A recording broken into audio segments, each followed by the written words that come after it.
आदरणीय सभापति जी, सदन के कल के दृश्यों को देख करके अब हिंदू समाज को भी सोचना होगा, क्या ये अपमानजनक बयान संयोग है या कोई प्रयोग की तैयारी है? ये हिंदू समाज को सोचना पड़ेगा। आदरणीय सभापति जी, हमारी सेनाएं देश का अभिमान है। सारे देश को उनके साहस और हमारी सेना की वीरता पर गर्व है और आज सारा देश देख रहा है हमारी सेनाएं, हमारा डिफेंस सेक्टर आजादी के बाद इतने सालों में जितना नहीं हुआ, इतने रिफॉर्म हो रहे हैं। हमारी सेना को आधुनिक बनाया जा रहा है। हर चुनौती को हमारी सेना मुंह तोड़ जवाब दे सके, इसलिए युद्ध के सामर्थ्य वाली सेना बनाने के लिए हम भरपूर प्रयास कर रहे हैं, रिफॉर्म कर रहे हैं, कदम उठा रहे हैं देश की सुरक्षा का मकसद लेकर के। बीते कुछ सालों में बहुत सारी चीजें बदली है। सीडीएस का पद बनने के बाद इंटीग्रेशन और सशक्त हुआ है। आदरणीय सभापति जी, हमारी सशस्त्र सेनाओं के बीच उनके सहयोग से जो लंबे समय से युद्ध शास्त्र के निष्णातों का मत था कि भारत में थिएटर कमांड जरूरी है, आज मैं संतोष के साथ कह सकता हूं कि सीडीएस व्यवस्था बनने के बाद देश में सुरक्षा के लिए जरूरी थिएटर कमांड की दिशा में प्रगति हो रही है।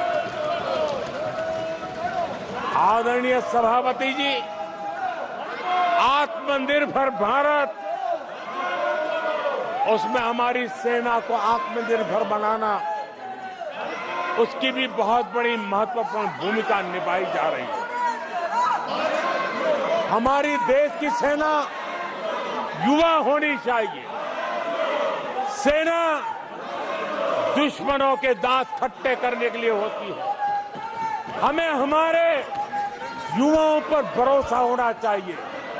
सेना में युवाओं की ताकत बढ़ानी चाहिए और इसलिए हम लगातार युद्ध योग्य सेना बनाने के लिए रिफॉर्म कर रहे हैं। समय पर रिफॉर्म न करने के कारण हमारी सेना का बहुत नुकसान हुआ है, लेकिन ये सार्वजनिक बातें कहने योग्य नहीं होने के कारण मैं मेरे मुंह को ताला लगा करके बैठा हूं। आदरणीय सभापति जी, देश की सुरक्षा एक गंभीर मसला होता है। आदरणीय सभापति जी, ऐसे रिफॉर्म्स का उद्देश्य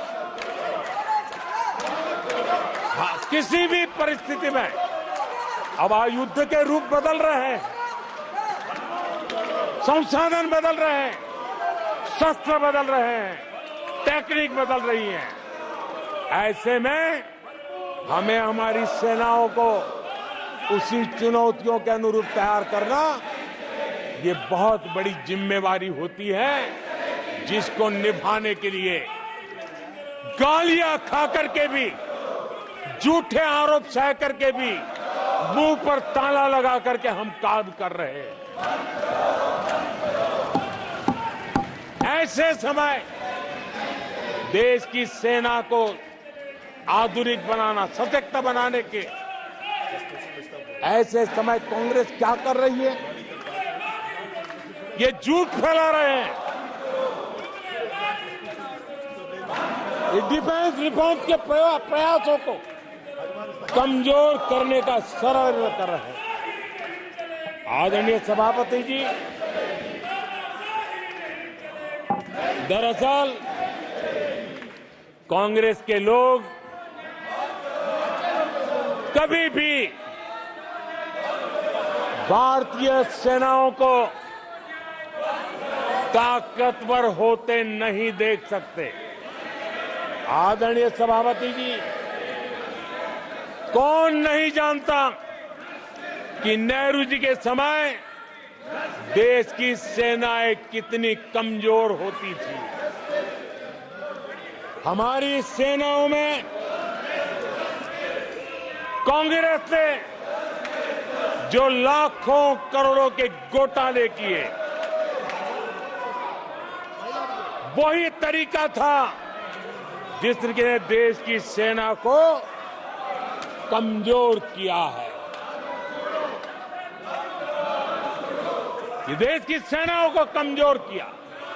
जल हो, थल हो, नभ हो, सेना की हर आवश्यकता में इन्होंने देश आजाद हुआ तब से भ्रष्टाचार की परंपरा बनाई। जीप घोटाला हो, पनडुब्बी घोटाला हो, बोफोर्स घोटाला हो, इन सारे घोटालों ने देश की सेना की ताकत को बढ़ने से रोका है। वो भी एक वक्त था आदरणीय सभापति जी, कांग्रेस के जमाने में हमारी सेनाओं के पास बुलेट प्रूफ जैकेट भी नहीं हुआ करते थे।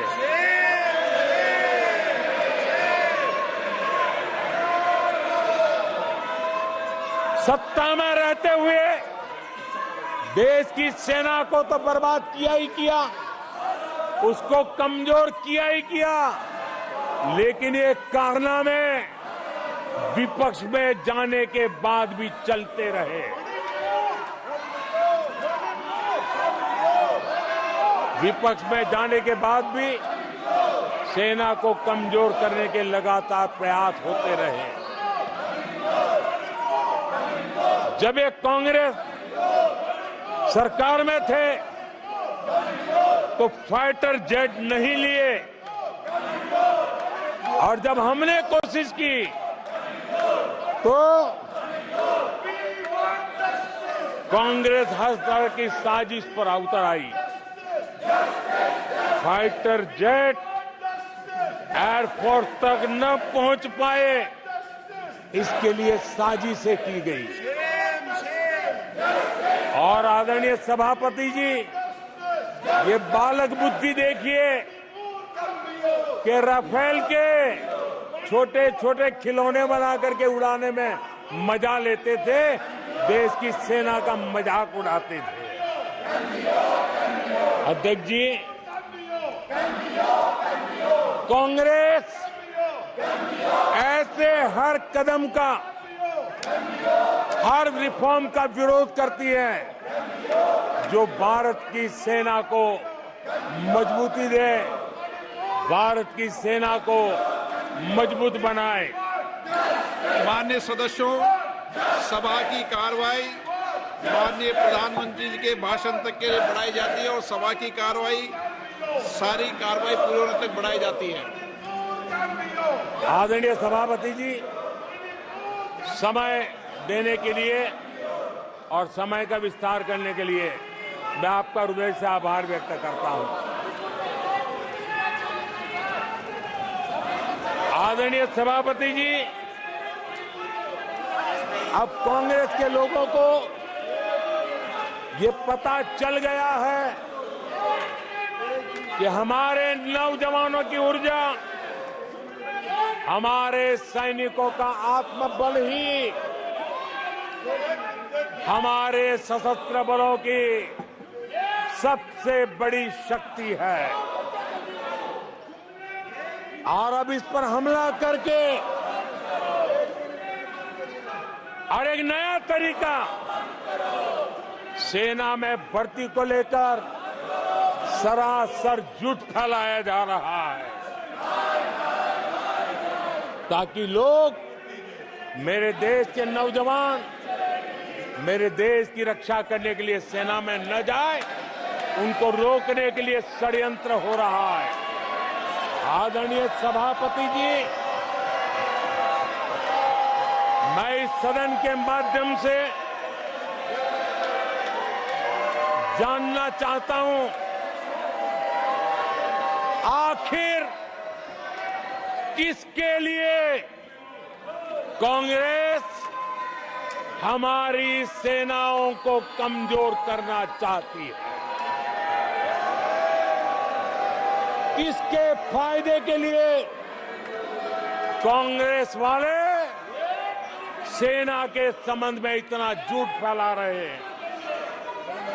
आदरणीय सभापति जी, वन रैंक वन पेंशन को लेकर के देश के शहीद जवानों को उनकी आंखों में धूल झोंकने का प्रयास किया गया।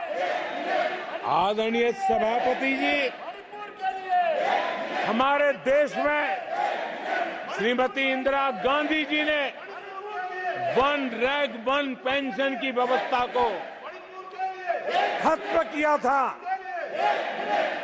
दशकों तक कांग्रेस ने इस वन रैंक वन पेंशन को लागू नहीं होने दिया और चुनाव जब आए तो 500 करोड़ रुपया दिखाकर निवृत्त सेना नायकों को मूर्ख बनाने की कोशिशें भी की गई, लेकिन उनका इरादा था हो सके उतना वन रैंक वन पेंशन को टालते रहना। एनडीए सरकार ने वन रैंक वन पेंशन लागू की और आदरणीय सभापति जी, भारत के पास संसाधन कितने ही सीमित क्यों न हो, लेकिन उसके बावजूद भी, कोरोना की कठिन लड़ाई के बावजूद भी 1,20,000 करोड़ रुपए हमारे पूर्व सैनिकों को वन रैंक वन पेंशन के रूप में दिए गए। प्लीज, नो, ये तरीका ठीक नहीं है। नो, ये गलत तरीका। प्लीज, माननीय सदस्य, ये तरीका ठीक नहीं है। आप संसदीय परंपराओं का पालन करें। आदरणीय सभापति जी,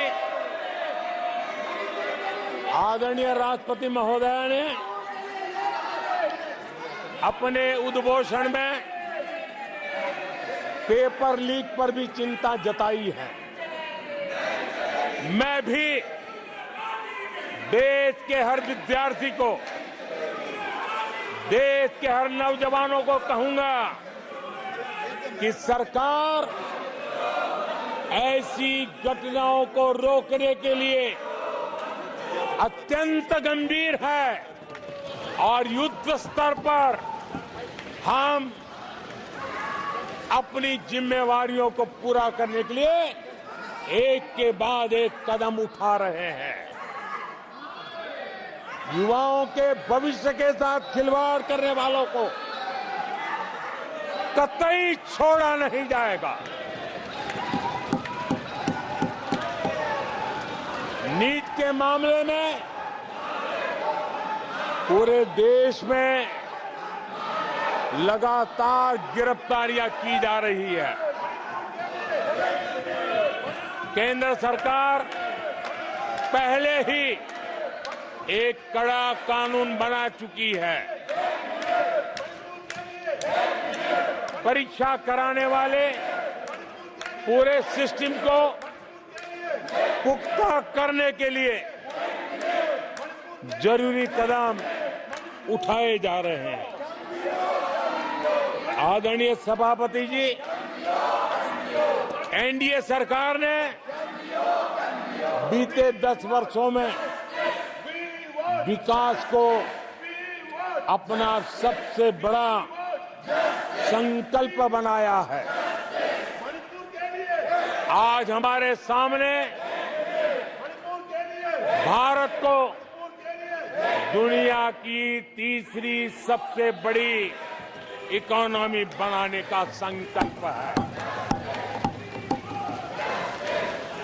आज हमारे सामने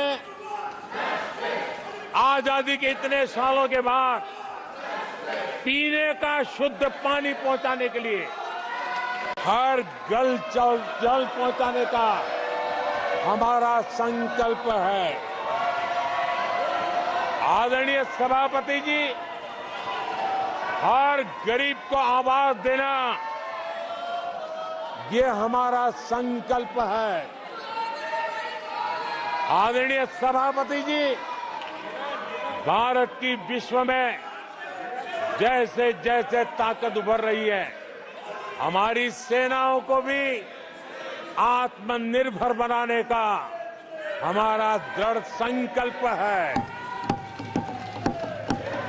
आदरणीय सभापति जी, ये युग हरित युग है, ये युग ग्रीन एरा है और इसलिए दुनिया जो ग्लोबल वार्मिंग से लड़ाई लड़ रही है, उसको एक बहुत बड़ी ताकत देने का काम भारत ने बीड़ा उठाया है। हमने रिन्यूएबल एनर्जी का भारत पावर हाउस बने, उस दिशा में एक के बाद एक कदम उठाए हैं और उसको अचीव करने का हमारा संकल्प है। आदरणीय सभापति जी, भविष्य ग्रीन हाइड्रोजन से जुड़ा है, ई व्हीकल से जुड़ा हुआ है। भारत को ग्रीन हाइड्रोजन का हब बनाने के लिए भी हम पूरी तरह संकल्पबद्ध है। आदरणीय सभापति जी, 21वीं सदी आज भारत 21वीं सदी को भारत की सदी बनाने के लिए जिन संकल्पों को लेकर के हम चले हैं, उसमें इंफ्रास्ट्रक्चर की भी बहुत बड़ी भूमिका है। हमें आधुनिक इंफ्रास्ट्रक्चर बना रहा है, हमें विश्व के सारे बेंचमार्क की बराबरी पे जाना है।